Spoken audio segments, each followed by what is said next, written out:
kurang apa, syariat apa yang masih kurang yang Rasulullah sampaikan kepada kita. Makanya Kanjeng Nabi ini kan sampai ada bu engkau rening ke laki syariat kama hajjatil bayda, pada bencahaya setik terang. Artinya apa? Semuanya sudah ada semua. Tinggal kita bagaimana bisa istiqomah untuk melakukannya. Dari mulai hukum lampon bada mazhabul arba'ah, 4 mazhab.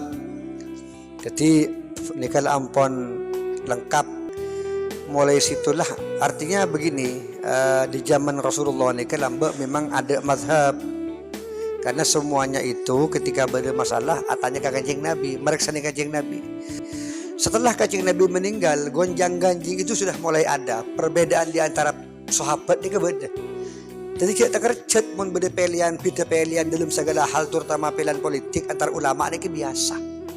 Lambak ini zaman Kanjeng Nabi ini wafat, itu khalifah diperebutkan oleh Sayyidina Abu Bakar dan juga Sayyidina Ali. Dan dua orang ini sama-sama punya pendukung. Si pendukung Sayyidina Ali ngocak, Sayyidina Ali si pantas ketika Kanjeng Nabi. Si pendukung Sayyidina Abu Bakar si pantas. Akhirnya ketika jalan itu buntu, tak nemu keputusan, akhirnya para sahabat memutuskan bahwa penggantinya Kanjeng Nabi adalah Sayyidina Abu Bakar. Kenapa? Karena ada isyarah, beri petunjuk dari Kanjeng Nabi ketika Kanjeng Nabi ini songkan saya bakon akan Kanjeng Nabi untuk jadi imam masjid adalah Sayyidina Abu Bakar. Ini petunjuk kuat selakar saya bakal akan Kanjeng Nabi adalah Sayyidina Abu Bakar. Terus sampai di masa para sahabat itu sudah mulai gonjang-ganjing, fitnah di mana-mana sudah luar biasa. Tapi waktu itu masih belum ada yang namanya apa istilahnya itu, masih belum ada yang namanya hukum-hukum yang aneh yang perlu untuk diijtihadkan, dikaji ulang. Artinya masih belum begitu meluas. Ketika Islam itu sudah boleh tersebar, bagaimana Islam itu bisa dikuasai di daerah Eropa, di daerah Romawi. Itulah di situ semakin banyak masalah-masalah baru yang membutuhkan namanya ijtihad. Sehingga waktu itu ada yang namanya qiyas. Sudah mulai diterapkan yang namanya qiyas. Qiyas itu adalah persamaan hukum.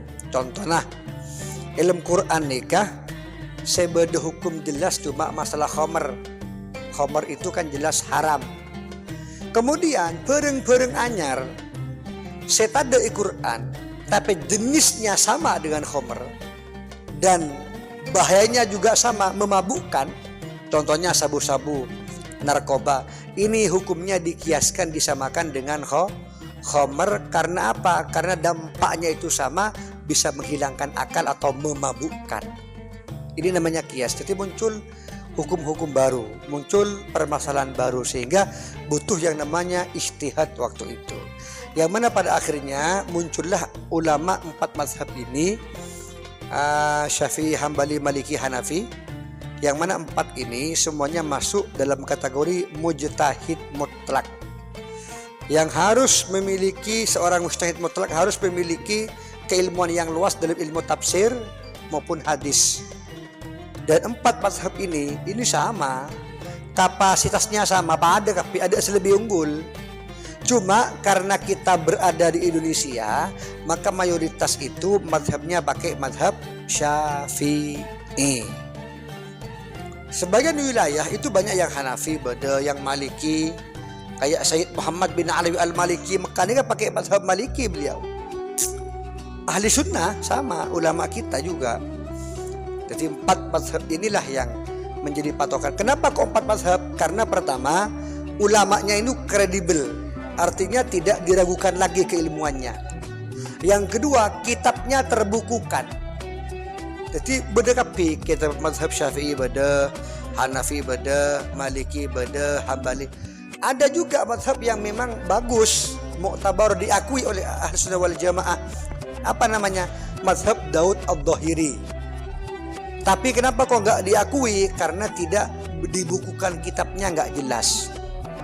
Beri kamu kita Daud Al-Dhahiri ini nggak jelas, sehingga ini dikatakan tidak boleh untuk dijadikan landasan dalil oleh kita.